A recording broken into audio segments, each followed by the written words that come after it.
Muy buenas tardes tengan todos ustedes, bienvenidos a este nuevo espacio, esta nueva aventura que emprendemos el día de hoy, un pequeño grupo de colaboradores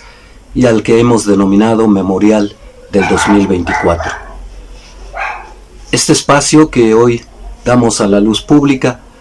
tiene por objetivo analizar coyunturalmente lo que está ocurriendo de cara al 2024 y sus elecciones presidenciales en distintas entidades del país, sus congresos locales y por sobre todo el Congreso de la Unión. Pero este espacio también está destinado a analizar prospectivamente lo que podemos y debemos construir después de las elecciones, el día después de las elecciones y después de la toma de posesión de quien resulte presidente o presidenta de la República. ¿Qué tipo de país vamos a construir entonces? ¿Y hasta dónde estamos dispuestos a participar en ello, a vigilar que efectivamente se cumplan los compromisos y las promesas y que haya verdaderamente un proyecto que impulse por primera vez al país? En este recorrido que vamos a hacer de cara al 2024, no podemos pasar por alto también lo que está ocurriendo en Estados Unidos con una elección que es muy complicada también por el racismo, porque siempre México está en el ojo del huracán cada que hay elecciones en Estados Unidos y porque a final de cuentas, al margen de los matices que siguen el Partido Republicano y Demócrata, tienen un proyecto en común de largo alcance y en el que pues México sigue siendo considerado como el patio trasero. Algunos demócratas, como ahora Joe Biden, que no las trae todas consigo, pues tiene algunos matices de simpatía o por lo menos de respeto hacia México y no se porta tan agresivo, no ha construido un metro más del muro, pero otros más radicales como Trump, que ahora enfrenta procesos judiciales que pretenden sacarlo de la contienda, pues es más radical. Y si bien es cierto que en el fin de su mandato, el tiempo que convivió con Andrés Manuel López Obrador fue muy mesurado, incluso llegó a retractarse, o si no retractarse, por lo menos matizar el hecho de que, si bien consideraba a los mexicanos como delincuentes, violadores, narcotraficantes, reconoció en alguna visita de Andrés Manuel López Obrador a Washington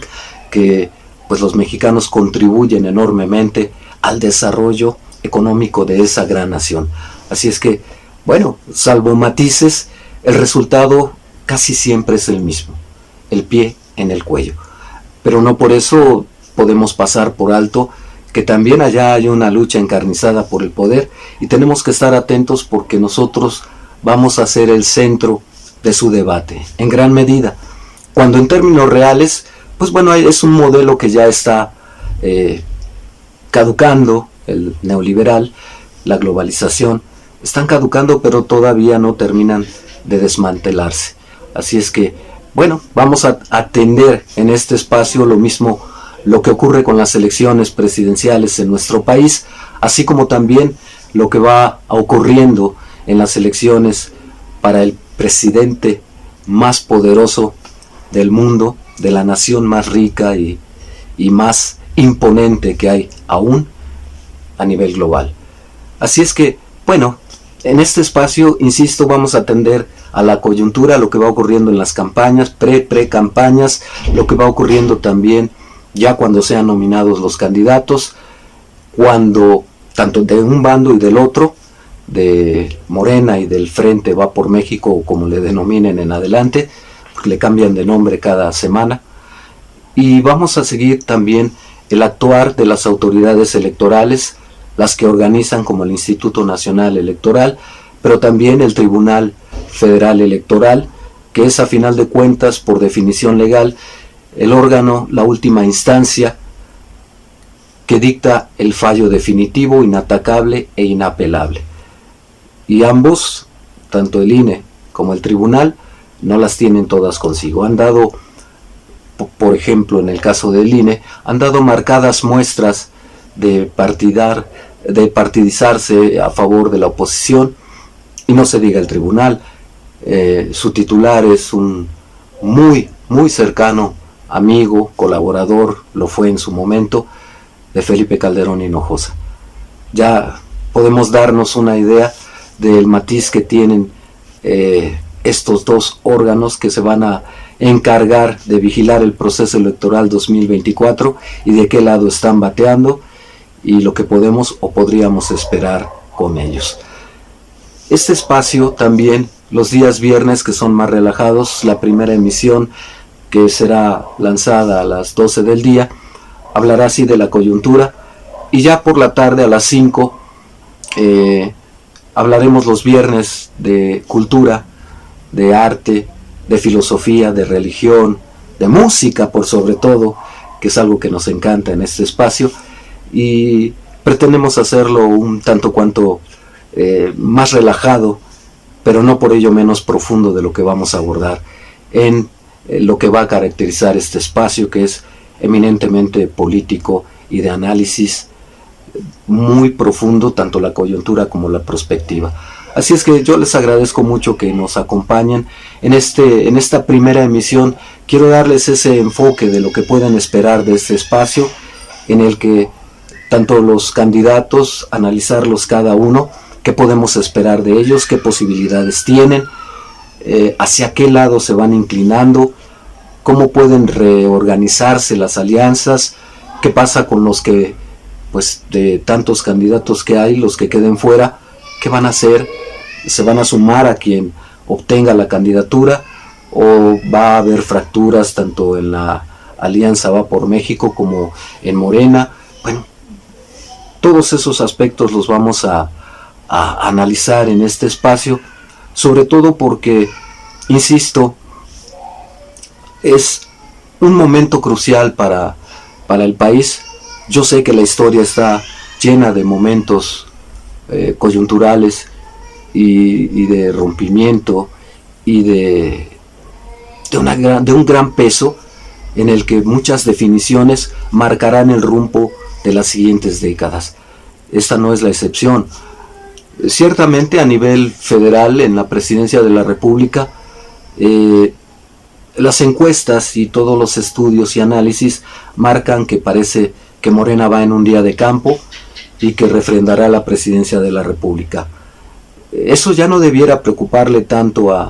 al partido del presidente Andrés Manuel López Obrador, porque va a refrendar la presidencia de la República. Pero en términos reales, lo que debiera importarnos es el Congreso de la Unión, porque si Morena y sus aliados no consiguen mayoría en el Congreso de la Unión,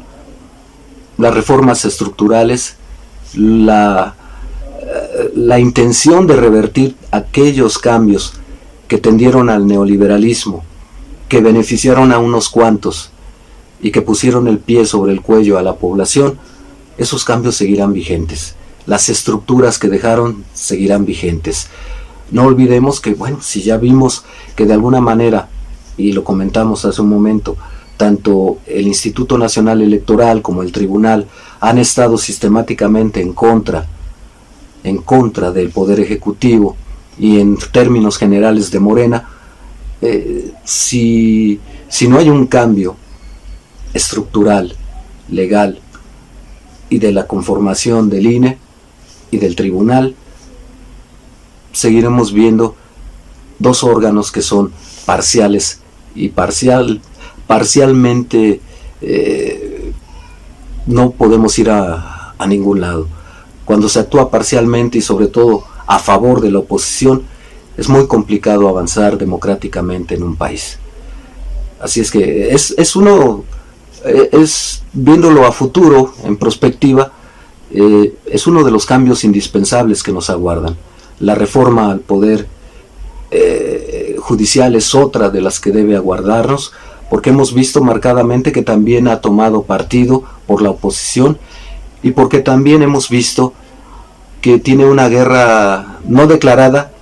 pero que ahí está, contra el presidente de la República. Son muchos los actores a los que vamos a analizar en este proceso, porque por una parte, insisto, está ese centro de debate que es el Congreso de la Unión, donde se dan las grandes reformas y donde se aprueban los presupuestos tanto a nivel federal como para los estados, y por la otra también está el Poder Judicial, que, insisto, goza de enormes privilegios, como ya ha sido denunciado y balconeado en numerosas ocasiones, pero también están los poderes fácticos, la relación que este nuevo gobierno ha tenido, por ejemplo, con los medios de comunicación, con la radio y la televisión tradicionales. Que nos guste o no, a pesar del surgimiento de las redes sociales y de numerosos espacios mediante los cuales la gente puede estar más en contacto con el devenir sin esperar las mentiras tradicionales a las que nos tienen acostumbrados los medios electrónicos formales, pues la gente al momento se entera, ya no tiene que esperar nada y tiene acceso a distintas voces muy distintas, muy distintas a las que siempre nos malinformaron. Así es que han visto minada su presencia, su potencial, su poder, y no les gusta en absoluto para nada. Y no van a permitir que haya continuidad en un gobierno que tiene esa tendencia de simplemente abrir más espacios, dejar que la sociedad a través de las redes sociales, en la medida de lo posible y de acuerdo a las capacidades de cada comunicador en las redes sociales, pues se entere de lo que va aconteciendo y no esperar simplemente a que la radio y la televisión, de acuerdo a sus intereses y conveniencias, vayan marcando la pauta de lo que ellos quieren posicionar como tema, como objetivo o como fake news. Así es que ese es otro de los poderes a los que tendremos que analizar, poder fáctico, el de la radio y la televisión, los medios de comunicación tradicionales. Pero hay otros medios, otros poderes fácticos que también están muy a descontento con el presidente de la República, con los gobiernos de Morena. Y estoy hablando claramente del sector empresarial, de estos potentados que estaban acostumbrados ellos mismos a poner presidente de la República, a marcarle un plan de gobierno, también a decirle a mitad del camino cómo debía hacer las cosas, en qué debía beneficiarlos, qué reformas tenía que emprender el gobierno de la República para aperturar más el mercado sin tantas responsabilidades para ellos, y por sobre todo la condonación de impuestos, aspecto que últimamente no les ha ido nada bien a muchos de ellos, porque este gobierno, lejos de emprender una reforma fiscal en plena pandemia o con una guerra como la de Ucrania y Rusia, pues no consideró oportuno ni endeudarse ni emprender una reforma fiscal, simplemente se concretó a cobrar lo que estos empresarios, estos grandes empresarios ya debían a la nación, y eso no les ha gustado. Al margen de que debe ser muy molesto para el ego de estos dueños y amos y señores del mundo, por lo menos de México, debe ser muy molesto para ellos tener que doblegarse y pagar los impuestos, pero debe ser todavía más pesado para ellos no tener ya la capacidad de decirle al presidente, para empezar, para poner un presidente, y para continuar, decirle cuáles son las políticas públicas que debe emprender, cómo debe desgastar a las instituciones para que pasen a manos del sector privado. Lo vimos con la educación, con esa mal llamada reforma educativa que fue más bien laboral, con ánimo de ir privatizando también la educación. Imagínense, pues bueno, al fin empresarios quieren la educación en sus manos. Y también la salud, por ejemplo. Hay numerosas clínicas, tanto del Instituto Mexicano del Seguro Social como del ISSSTE, que hasta desde las bancas hasta el aparato más sofisticado para realizar análisis como un tomógrafo, ya no pertenecen a la institución, eran rentados, y adivinen por quién. Por esa gente que tenía el poder y que se autoconcesionaba esos contratos para brindar esos servicios. Desde el de vigilancia, intendencia, el tomógrafo, las bancas en las que uno espera consulta, todo a manos de la iniciativa privada. Entonces, evidentemente el sector privado, el sector empresarial, es otro de los frentes que está jugando un papel muy vigoroso de cara a las elecciones 2024. No van a conformarse con una vuelta atrás y resignarse a percibir, ahora sí a trabajar, o por lo menos poner a trabajar correctamente sus empresas, porque pues estaban más acostumbrados a vivir de las condonaciones y a vivir de lo que podían sacarle al gobierno a través de negocios bastante turbios. Lo mismo lo vimos con los medicamentos, esa supuesta ausencia de medicamentos, laboratorios en México que en aras de golpetear a este gobierno dejaron de producir y simplemente dejaron que surgiera una crisis. El gobierno, que estaba acostumbrado, por lo menos de 2018 para atrás, estaban acostumbrados a que ese era el negocio con los privados, pues tenían las puertas cerradas, estaban maniatados para abrir el abanico y tratar de conseguir los medicamentos en otros lugares, en otras naciones, incluso con la Organización Nacional, la Organización de las Naciones Unidas o la Organización Mundial de la Salud. Entonces, bueno, el sector empresarial es otro de los actores y muy poderosos, porque son los que tienen el dinero, que están ahí presentes y que no van a permitir o no quieren permitir que se refrende la presidencia de la República para Morena. Es algo que ya ellos mismos han dilucidado y han visto, de acuerdo a los niveles de aceptación que tiene el presidente. Es algo que no van a conseguir. Se están enfocando, o debieran por lo menos enfocarse, me parece a mí, a que Morena no obtenga la mayoría en el Congreso de la Unión, particularmente en la Cámara Baja, que no obtenga mayoría a la hora de echar reversa a esas reformas que beneficiaron a unos cuantos y que pues han sumido en la miseria y en la desesperación a millones de personas que no ven la salida al final del túnel. Es más, siguen inmersos en el túnel. Hay un amplio sector, con todo y los avances que ha tenido esta administración, que no son de despreciarse, pero tampoco son suficientes. No es de despreciarse estos avances, pero la realidad es que todavía siguen habiendo millones de mexicanos en la miseria. Ya tenemos a la prensa como poder fáctico en contra de la 4T y de que haya continuidad en el gobierno, y también tenemos al sector empresarial como poder fáctico que se opone a que haya un cambio, a que siga esta temática de gobierno, ignorándolos y haciéndolos pagar impuestos, exigiéndoles que efectivamente cumplan con todas las normas si es que quieren producir algo. Entonces, para empezar, ya tenemos institucionalmente a la oposición en la Cámara Baja del Congreso de la Unión, que se opone a todas las reformas. Tenemos al Poder Judicial, que se opone a todo lo que huela a 4T y lo sanciona y le pone restricciones al presidente que son excesivas, hasta le inventa grabaciones y tergiversa todo lo que dice en las mañaneras el presidente. Y tenemos a la autoridad electoral, que hace lo propio. Ahí yo veo un grave problema, porque insisto, a pesar de que se ha renovado la presidencia del Consejo General del Instituto Nacional Electoral, ha llegado una mujer, Guadalupe Tadei, que pretende darle otro estilo muy distinto al de Lorenzo Córdoba. La verdad es que todavía en el INE siguen incrustados muchos pupilos, muchos allegados, muchos incondicionales de Lorenzo Córdoba, que siguen poniendo piedras en el camino a Guadalupe Tadei, a la democracia y a la 4T. Este espacio no tiene favoritismo por uno y otro lado. En cuanto a la 4T, son numerosos los planteamientos que podemos hacer para criticar y para señalar todo lo que ha fallado. La inseguridad es el más visible de todos, y lo mismo podemos decir de la oposición, en el sentido de que su oferta de gobierno es muy limitada.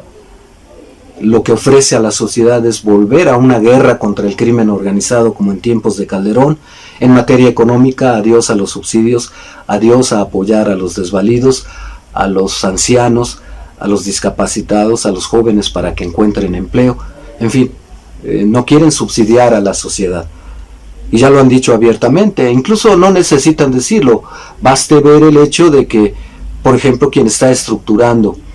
el plan de gobierno para quien sea el candidato de la oposición, pues es José Ángel Gurría, el padre del Fobaproa. Deuda que ya no nosotros, sino nuestros nietos apenas alcanzarán a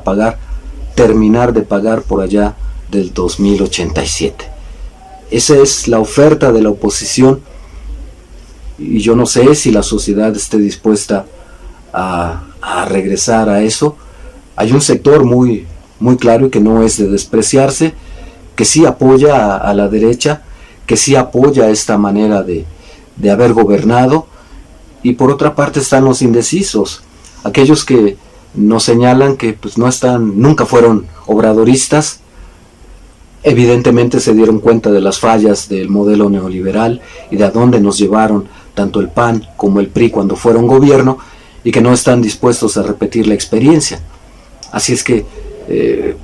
es muy difícil para ellos inclinar su voto hacia alguien a quien siempre han detestado, pero tampoco tienen una oferta del otro lado que les dé la esperanza de que esto efectivamente va a cambiar. Llegado el momento tendrán que decidir, y yo no sé si se van a inclinar por más vale conocido que esto que no me gusta, o que no me ha gustado, o que siempre fui enemigo de ello. Los indecisos son la gran interrogante. Insisto, en la presidencia de la República, Morena parece que va a tener un día de campo. El Congreso de la Unión es el centro de la batalla. Territorialmente hablando, Morena, partido de no más de 10 años de existencia, vertiginosamente se ha apropiado del territorio nacional. Hoy gobierna alrededor de 22 entidades federativas, incluyendo la capital de la República. Es sorprendente, por una parte, lo eficaz que ha sido el presidente en sus políticas de masas, llamémosle así, o de apoyo a los sectores más desprotegidos, y que le ha resultado. Y se ve en el avance electoral que ha conseguido Morena. Pero también es ampliamente decepcionante que no haya oposición en este país. No al menos una oposición propositiva, capaz de generar un proyecto de nación alternativo, que no sea populista como le llaman ellos mismos, y que realmente incluya a todos, no solamente privilegia al sector empresarial condonándole impuestos, o que se endeuda cuando hay una pandemia para apoyar a los poderosos y no precisamente a los pobres. No sé si la mayoría de la gente, 120 millones de mexicanos actualmente, de los cuales más o menos el 60%, 70% padecen algún grado de pobreza, y pues yo no sé si ellos están dispuestos a seguir sacrificándose para que los ricos no pierdan lo que ya tienen. E incluso si uno analiza en la pandemia, la verdad quienes más ganaron y no retrocedieron en absoluto fueron precisamente esos grandes potentados, no solo en México, a nivel global. Y conste, sin endeudarse, simplemente haciendo que funcione la economía con los recursos que el gobierno de la República reparte, lo mismo a jóvenes que a personas de la tercera edad y a discapacitados. De cara a 2024, ciertamente tiene que importar quién va a ser el presidente o presidenta de la República. Tal como van las cosas, todo parece indicar que Claudia no se mueve por parte de Morena, va en primer lugar, y difícilmente se ve que eso pueda revertirse, sobre todo porque últimamente Marcelo Ebrard parece estar, no sé si desesperado o con un plan, eso lo vamos a analizar en la emisión de la tarde, o parece estar muy consciente de que esta es su última oportunidad y que lo que desea, lo que quiere, es echar toda la carne al asador y utilizar todos los instrumentos y todo el discurso que ha construido tanto Andrés Manuel como Morena de cara a las elecciones: piso parejo, no cometer las mismas tropelías que los regímenes anteriores, que los partidos cuando antaño se hacían del poder ilegalmente, las cargadas, etcétera, etcétera. Yo creo que va a echar mano de todo eso para, por una parte, poner a prueba a Morena, lo cual suena muy interesante, si efectivamente va a ser un partido democrático que respete la voluntad popular, o si simplemente los dados ya estaban cargados desde el principio. Eso es algo que tenemos que ir observando de cara al nombramiento de quien sea candidato o candidata de Morena para el 2024, y lo tendremos que observar también en la elección misma. si efectivamente se utilizan los recursos del poder público, del gobierno de la República y de esas cerca de 22, 23 entidades federativas que gobierna Morena, volcados sobre su candidato presidencial y utilizando recursos públicos para obtener el triunfo. Yo personalmente pienso que no lo necesita. Yo creo que la sociedad está muy satisfecha, la mayoría por lo menos, está muy satisfecha con el desempeño del presidente de la República, con su actuar, con su conducción y liderazgo, porque a final de cuentas eso nos los demuestra el 70 y tantos % de niveles de aceptación que tiene el presidente, y nos los demuestra el hecho como territorialmente Morena se ha ido haciendo de entidades federativas. La más reciente, el Estado de México, que no es poca cosa, concentra un sector industrial muy importante, una fracción de la riqueza nacional también muy jugosa, y concentra por sobre todo a nivel electoral uno de los padrones más grandes que tiene la República Mexicana. No es poca cosa que se haya obtenido el triunfo en el Estado de México. No va a ser fácil gobernarlo, sobre todo porque ahí está el Grupo Atlacomulco, el último bastión, el último refugio, el último grupo perfectamente organizado del PRI, pero que en esta vez algo pasó, que no pudieron ponerse perfectamente bien de acuerdo para echar a funcionar la maquinaria. Funcionó, trataron de echar mano de todas las tropelías que hacían antaño, pero me parece que la ola de Morena, la fuerte presencia del presidente de la República y el hecho de que tenían una muy buena candidata, la maestra, pues bueno, todo eso terminó superando todos los intentos de vulnerar la voluntad de la sociedad en las urnas. Entonces, bueno, Morena en poco tiempo ha alcanzado un crecimiento enorme, y de cara a 2024 hay otro aspecto que tenemos que contemplar. Ya les decía yo que en la oposición la oferta para gobernar después de 2024 pues es volver al pasado, es otra vez la guerra contra el crimen organizado, el endeudarse, el de alguna manera favorecer a sectores que los llevaron al poder para acabar pronto, y por el otro la oferta de Morena es seguir apoyando a los pobres. Dice el presidente: primero los pobres por el bien de todos. Yo creo que la gente, que es mayoría en este país, que cotidianamente tiene que ganarse el sustento, pues de alguna manera tiene bien claro hacia dónde va, sobre todo con su respaldo al presidente. Pero hay algo que tampoco podemos pasar por alto. Si ya dijimos que en la oposición su oferta política para el 2024 es volver al pasado, Morena está construyendo un proyecto de gobierno en el que ha designado a intelectuales, gente muy destacada en cada área del desarrollo, de las actividades del servicio público y del modelo de nación que queremos para los próximos años, para que elaboren ese proyecto de nación. La pregunta sería si efectivamente, una vez que pasen las elecciones del 2024, si realmente quien resulte vencedor por parte de Morena en la presidencia de la República efectivamente va a abrazar ese proyecto de nación que le han construido congruentemente, con miras a un desarrollo de largo plazo, incluso construyendo de cara al 2030 y más allá si se puede, mientras la oposición no despierte o cambie de actitud, o se ponga razonable y contemple a todos y no solo a los privilegiados. ¿Ese nuevo presidente o presidenta va a abrazar ese proyecto de nación, o dirá: no, yo tengo el mío? Y además, ¿quiénes van a integrar el gabinete? ¿Y qué intereses representan? ¿Hasta dónde llega el grado de deuda que la nueva presidenta o presidente tenga para con ellos, como para concederles muchas cosas? El panorama de cara al 2024 pinta muy interesante, pero por sobre todo pinta un reto para la sociedad. Es algo que advertiré en futuros programas, pero a mí me parece que si, como todo parece indicar, Morena va a arrasar otra vez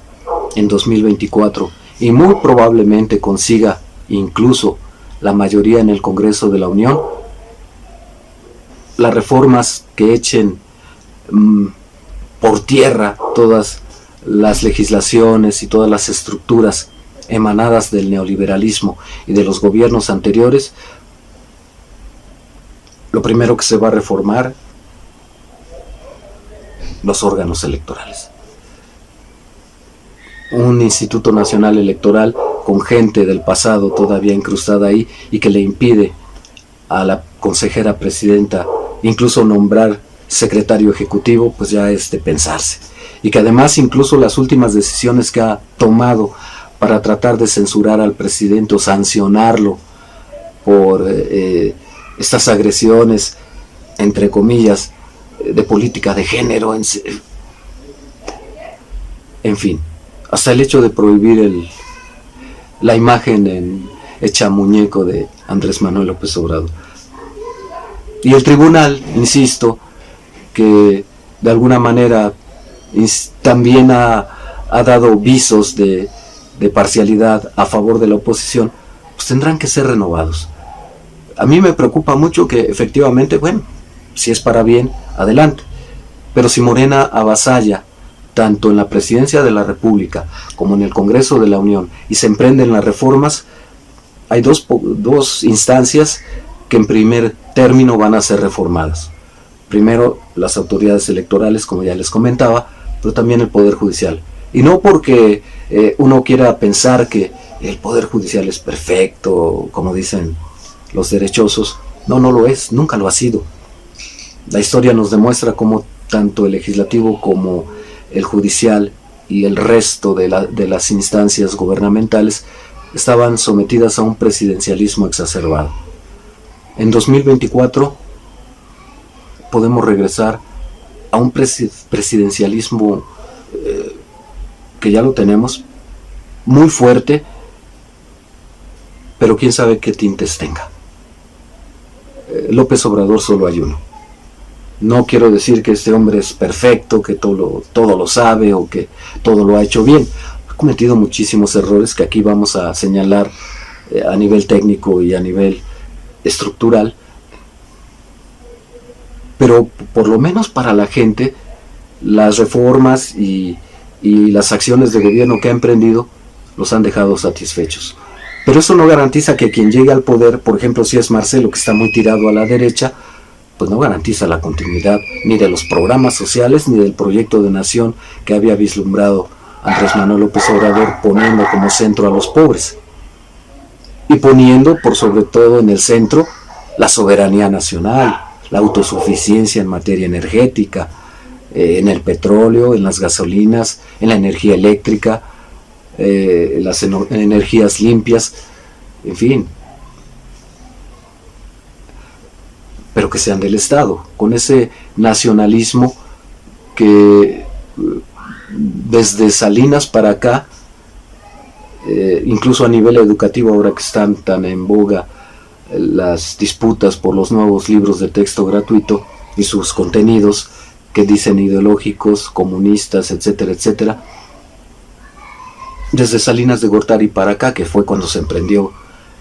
una de las primeras reformas educativas en donde se eliminó la ética, el civismo, la historia fue reducida para olvidarse del nacionalismo y de la revolución y de las garantías y de la Constitución del 17 emanada de esa revolución que estaba a la vanguardia a nivel global,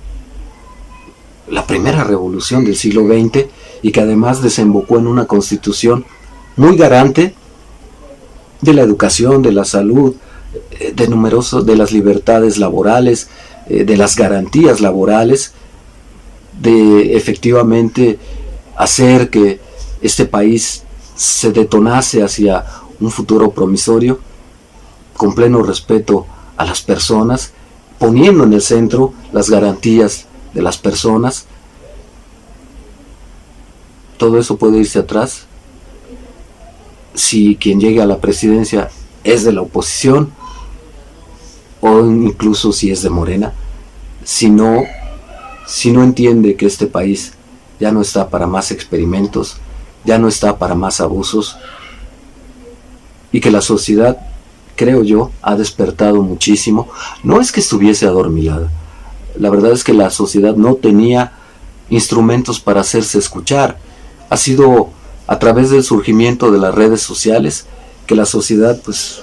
intercambia ideas, opiniones, a veces mal informadas, a veces más documentadas, pero por lo menos hay ese flujo de comunicación que ya no espera la voz oficial escuchada en los medios tradicionales de comunicación. Todos podemos intercambiar ideas, algunas más acertadas, otras con fundamento, otras simplemente por la simpatía o el odio o el desprecio a ciertos candidatos, a ciertos gobernantes. El proyecto de nación que está construyendo un grupo de intelectuales muy cercanos a Morena y al presidente, vamos a ver si es abrazado por quien resulte triunfador en las elecciones del 2024. Este es un panorama de lo que iremos abordando a lo largo de nuestras siguientes emisiones, pero ya en lo particular, por ejemplo, el órgano electoral, el tribunal, este presidencialismo exacerbado y que antes les gustaba muchísimo cuando lo tenían PRI y PAN, y ahora que lo tiene Andrés Manuel López Obrador, sin ser un presidencialismo tan exacerbado porque no controla ni el Congreso de la Unión, ya vimos que menos al Poder Judicial, los órganos electorales están en su contra, en fin, presidente más maniatado no había visto yo, pero en fin, también analizaremos ese aspecto, ¿no? Si efectivamente es un tirano, si nos quiere volver al comunismo, en fin, quienes afirman eso se olvidan que la Constitución del 17 era eminentemente socialista y está escrito en la Constitución. Así es que este es un panorama de los que iremos abordando ya en lo particular, ese presidencialismo exacerbado del que acusan al tirano, al dictador Andrés Manuel López Obrador, y haremos prospectiva también, no solo el día después de las elecciones, sino desde el primer día de la toma de posesión del nuevo presidente o presidenta de la República. 2 emisiones diarias tendremos para ustedes, una a las 12 del día, por ahí más o menos, y la otra más o menos a las 5 de la tarde. En una, ya les dije, abordaremos la coyuntura, lo que está ocurriendo al momento, y en la otra haremos un poco de prospectiva, ya sea que en primera instancia sea la prospectiva o después la coyuntura en la tarde. Y los viernes, pues bueno, ese espacio que pretendemos sea más relajado, no menos trascendental, en los que pues habrá lugar para la literatura, la historia, la filosofía, la religión incluso, que es otro de los poderes fácticos que también vamos a analizar en el proceso electoral, que jugó un papel destacado en las elecciones del Estado de México, pero bueno, y ese espacio de los viernes va a ser más relajado, pero no menos profundo, por lo menos eso pretendemos este pequeño grupo que hoy inicia una nueva aventura, en el deseo, en la esperanza de que les sea útil a ustedes y que nos acompañen. Dejamos ahí nuestras direcciones y nuestro teléfono, así como el espacio para que ustedes nos hagan llegar sus críticas, sus comentarios, nos hagan sugerencias, nos digan qué temas quieren que abordemos coyunturalmente o algo que les preocupe en particular de cara a las elecciones 2024 o cualquier otro tema que pretendan abordar. Yo les agradezco por hoy que nos hayan acompañado en esta presentación de este nuevo espacio que con mucho gusto, con mucha ilusión estamos abriendo y emprendiendo,